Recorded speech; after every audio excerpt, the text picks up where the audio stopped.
മുക്കാൻ ആവേശകരമായി തളമീനെ പിടിക്കാൻ വട്ടായികയാണ്. ഇതൊക്കെ ഒന്ന് തിരിഞ്ഞ് നോക്കിയേ. അത് തന്നെ നമ്മുടെ ജോസേട്ടൻ.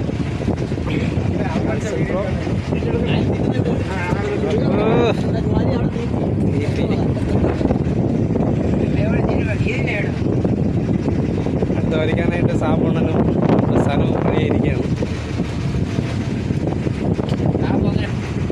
വലിയെന്ന് പറഞ്ഞാൽ ഒരു അന്തം കൊണ്ടുവരാത്ത വലിയാണ്. നല്ല കാറ്റും ഉണ്ട്. കടലാണെങ്കിൽ ഇന്നലെ പാ വിരിച്ചാണ് കിടന്ന കടലാണ്. അതാണ്ട് ആടി പോകും. അവസാനം കയറിയിരിക്കും. അവസാനം നിന്ന് മതി. ഇവിടെ നോക്ക്. അത് തന്നെ യാജിന്റെ തിരക്കുന്നു.